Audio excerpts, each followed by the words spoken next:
Hello दोस्तों, स्वागत है आप सभी का आपके अपने परिवार YouTube channel exam light classes में। आज हम फिर से लेकर के आ गए हैं सीआई के 5 महत्वपूर्ण सवाल। पांचों जो है आरआरबी एनटीपीसी 2020 से कैसे पूछा गया है। देखिए 2020 में पूछा गया है। तो पहला सवाल करते हैं।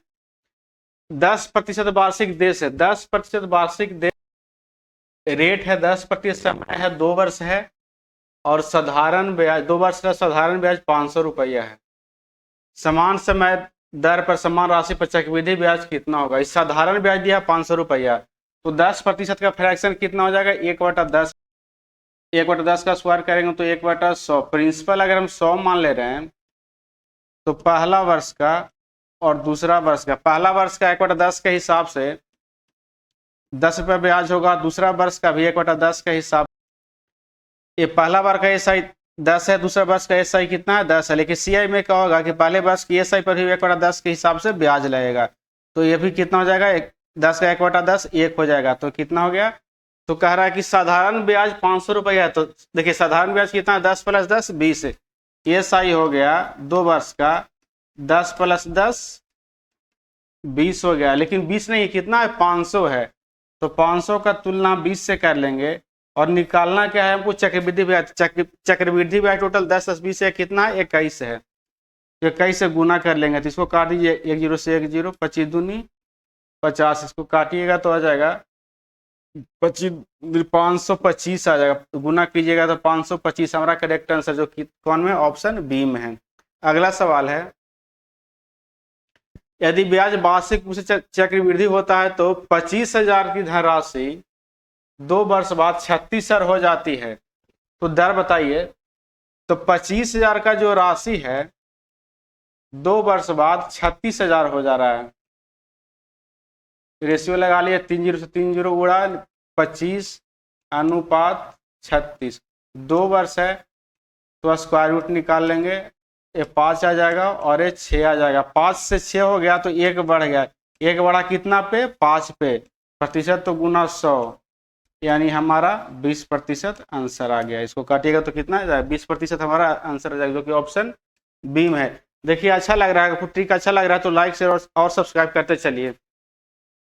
नेक्स्ट क्वेश्चन है, चक्रवृद्धि ब्याज गणना वर्ष पर होती है। एक धन 2 वर्ष में 1600 रुपया हो जाता है। 2 वर्ष में समय 2 वर्ष 1600 होता है और 3 वर्ष में 1700 रुपया हो जाता है। मान लीजिए पी कोई राशि है, 2 वर्ष में 1600 हो गया 2 ईयर में, और 1700 हो गया 3 वर्ष में, यानी यहां से 3 वर्ष में 1700 हो गया तो यहां से यहां कितना लगा होगा 1 ईयर लगा होगा। जाहिर सी बात है 1600 1700 होने में 1 ईयर लगा, तो रेशियो निकाल लीजिए। 1600 1700 बटा 1600 निकाल लीजिए। 1700 बटा 1600 यानी 17 बटा 16 आ गया। 1 साल में यानी 1 साल में 16 से 17 हो जा रहा है। ठीक है, हमको दर निकालना है तो रेशियो मान लेकर के चलेंगे। 16 से 17 हो गया, कितना बढ़ गया 1 बढ़ गया, 1 बढ़ गया 16 पे, तो इसका प्रतिशत वैल्यू कितना हो जाएगा 6.25%। इसका परसेंट वैल्यू हो जाएगा 6.25 कहाँ 6.25 ऑप्शन डी में है। देखिए फिर से समझ लीजिए, कोई राशि पी है, पी से 1600 होता है 2 वर्ष में और पी से 1700 होता है 3 वर्ष में। जब 1600 से 1700 होगा तो 1 साल लगेगा, कन्फर्म है। तो यहाँ से देखिए 1700 बटा 1600 निकालेंगे, 2 जीरो कट जाएगा तो 16 से 17 हो रहा है, 1 बढ़ रहा है तो 1 बढ़ रहा है 16 पे, तो कितना हो जाएगा परसेंट वैल्यू 6.25 हमारा परसेंट वैल्यू आंसर हो जाएगा। अगला क्वेश्चन है, उस धनराशि के लिए ब्याज दर ज्ञात कीजिए जो 4 वर्ष वार्षिक ब्याज की दर पर स्वयं की 14,641 यानी स्वयं की 16,641 बटा 10,000 हो जाती 10,000 गुनी है। ठीक है, तो 14,641 और बटा कितना है 10,000 है। 4 वर्ष में है तो इसका √4 निकालिएगा तो आ जाएगा 11 बटा 10, यानी 10 से कितना हो गया 1 साल में 11 हो गया, तो 1 बढ़ गया, 1 बढ़ा कितना पे बढ़ा 1 तो 10 पे बढ़ा, तो परसेंट वैल्यू कितना हो जाएगा 10%। परसेंट वैल्यू 10%, जो कि हमारा ऑप्शन ए है।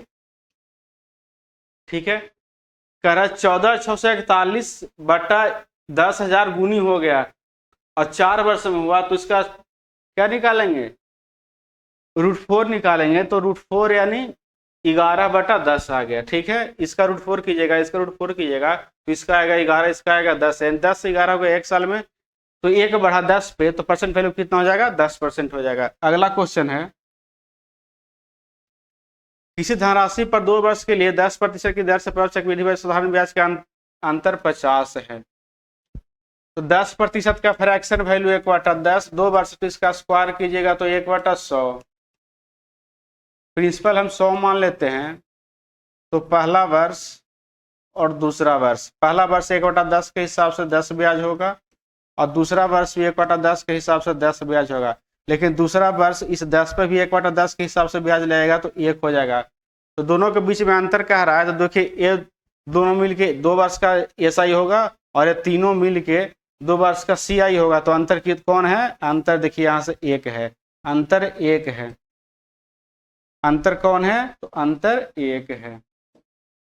यही हमारा SI CI का अंतर होगा। ठीक ना, ये दोनों पहला साल का SI, दूसरा साल का SI, पहला साल पे दूसरा साल का SI पे ब्याज लगेगा तो CI बन जाता है। ठीक है, तो SI 20 है और CI 1 है, तो ये हमारा CI 20 और 1 21 है, तो 1 हमारा क्या है, अंतर है। तो अंतर 1 नहीं है, कह रहा 50 है, लेकिन यूनिट में अंतर कितना है, 1 है, और हमको निकालना धनराशि, धनराशि कितना है, 100 है। गुना कीजिएगा तो कितना हो गया, 5000 हमारा करेक्ट आंसर होगा, जो कि ऑप्शन बी में है। देखिए, अगर जो पढ़ा रहे हैं अच्छा लग रहा है तो हमारे चैनल को लाइक, शेयर और सब्सक्राइब कर लीजिए। इसी तरह के बेहतरीन कंटेंट हम और आगे लेकर के आते रहेंगे। तब तक के लिए धन्यवाद।